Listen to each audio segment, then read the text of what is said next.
We'll get right to questions. We'll begin with Joe Bettner and then go to Eric Bailey. Joe? Jeremiah, I'm curious, having obviously sharing an offense with Creed Humphrey. I'm curious what it's like for you to see how he operates his group as far as like a leadership standpoint. And I'm curious, do you feel like that spreads to other position groups? Like I guess maybe the precedent that he sets with the offensive line. Yeah. To answer your question, really, that's why we voted him team captain.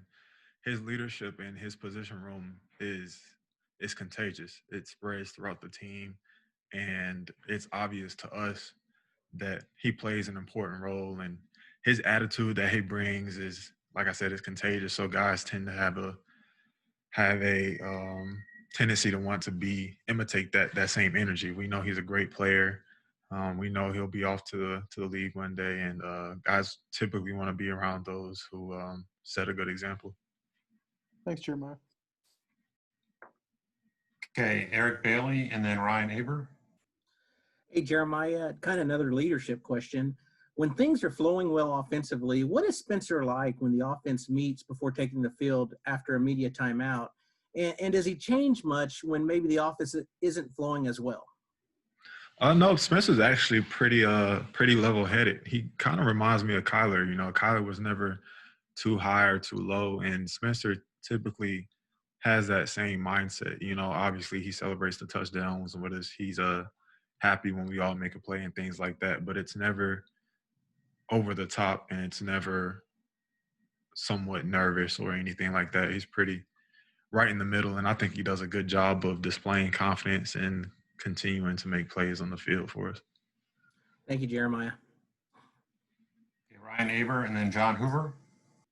Yeah, Jeremiah, sort of along the lines of what Eric just asked you, what kind of growth have you seen from Spencer, especially as it relates to leadership, since that first half of the Texas game where he was sat down for a bit and the way he responded following that?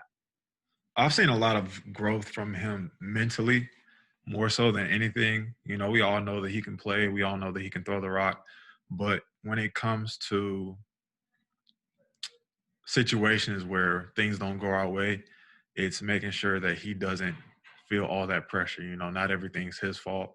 He doesn't have to make every single play by himself. Like I just said, not being too high, not getting too low. And to get back to where I've seen his growth is mainly where we've messed up. Like you said, when we were down Texas, we had to sit beginning of the season when we took those 2 losses. When things don't go our way, he's over the second half of the season really shown his ability to bounce back and continue to lead the team. Appreciate it, Jeremiah. Yep. Okay, John Hoover and then James Hale. Jeremiah, how's it going? Good. Good. So I'm wondering about, you guys have been on a real roll these last few weeks, the previous 3 games for sure, and things are going in one direction. Things are going well. I'm wondering if the coaches kind of bring you back to those previous 3 weeks during film study or meetings or just chatting or whatever. If they have to sometimes remind you guys, hey, this is happening, yes, and it's all good, but this happened too. Don't forget you did this. Yeah, in a way, I don't want you to think that we're living in the past by any means, but we definitely have a standard that we hold ourselves accountable to every single week.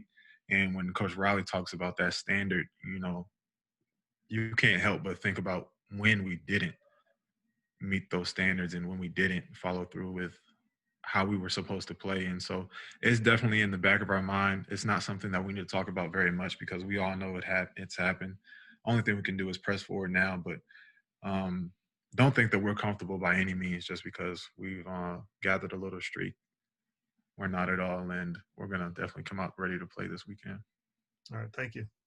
Yeah. James Hale and then Parker Thune.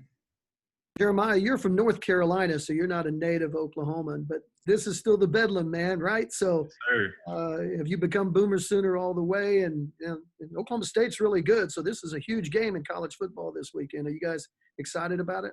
Yeah. I've definitely learned the Oklahoma tradition since I've gotten out here.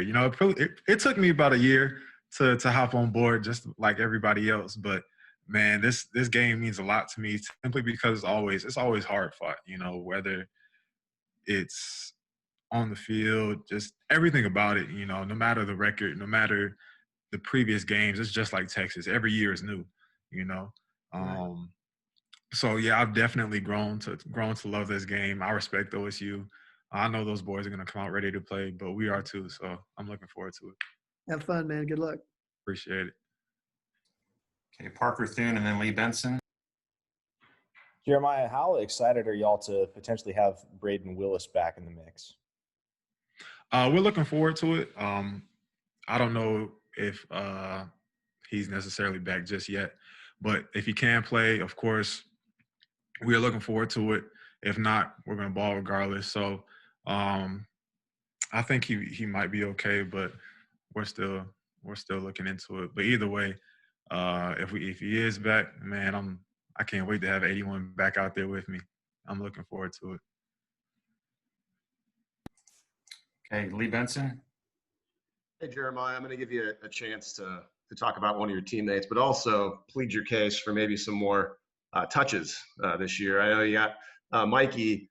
It's a very small sample size, but he's got 4 carries this year, kind of like in a running back type role a couple of times. I remember back when you first started and you're early on in spring games, you were getting running back type carries. You look pretty good back there. But I'm just curious, like this year, is Mikey the kind of guy that could potentially be like a back, let's say, if an emergency type role? I know Coach has done that way in the past with Dimitri back when he played here. And then for you, is it something where you would, hey, like, why am I not getting, more carries back there as a running back? Or is it maybe just a game flow type thing? What do you think?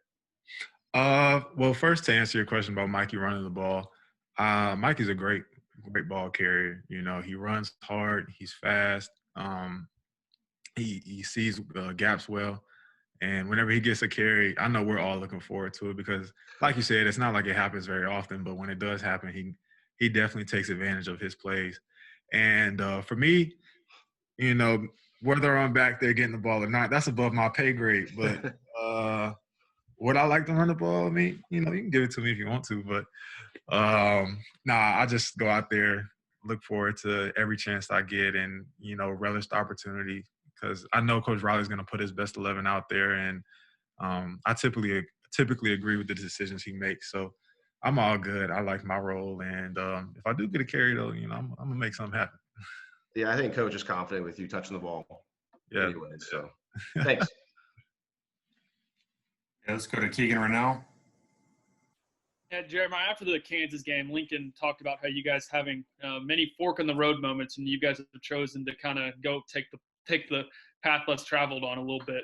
What can you expand on that a little bit? What's that been like, with this group this year to come together? Now you're kind of a win away from controlling your destiny in this conference. You pretty much just said it. It's knowing that you still control your fate. It's making sure that we don't lay down, we don't fold just because we had a little bit of adversity at the beginning of the season. That doesn't mean anything because just like then, we had to keep fighting, and we're still fighting. Even though in the standings we're somewhat behind, but still we have no control over whether another team loses or what other team wins. We can only control what we can control, and I'm a big believer of that. That's the way I lead. Control what you can control what you can control, and everything else will take care of itself.